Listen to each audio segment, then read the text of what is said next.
everybody. We are back with copper carbonate, and this is copper carbonate.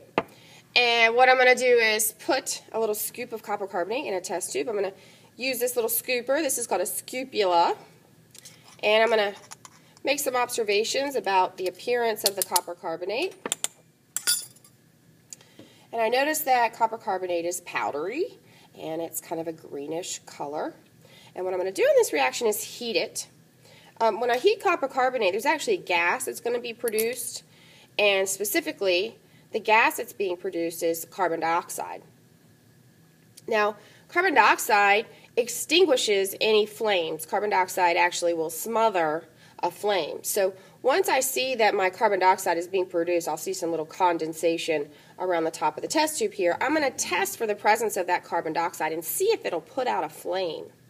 So the way I'm going to do that is I'm going to set this little wooden splint on fire and put it at the top of the test tube and see if the flame goes out. So let's start heating our copper carbonate here. And I notice that it's turning sort of a black color on the bottom.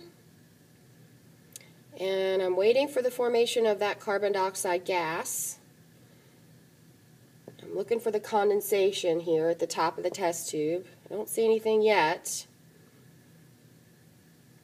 And my copper carbonate's starting to get hotter, and it's sort of turning black.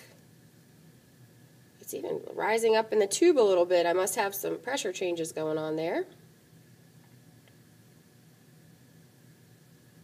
Okay, I see I've got some condensation in the top of my test tube, so that's telling me I'm probably producing a gas.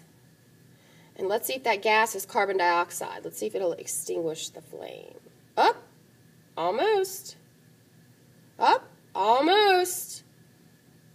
Up, totally out. Okay, so that's definitely carbon dioxide because it put out the flame on this wooden splint. So that's the decomposition of copper carbonate. Now, appearance-wise, this has had a color change. It's now sort of a black substance, kind of crumbly. And also, of course, I had a gas produced. The carbon dioxide gas was produced. And so color changes and gas being produced, those are really good indicators that a chemical change is taking place for this copper carbonate. I don't have copper carbonate anymore. Now I've got some new substances.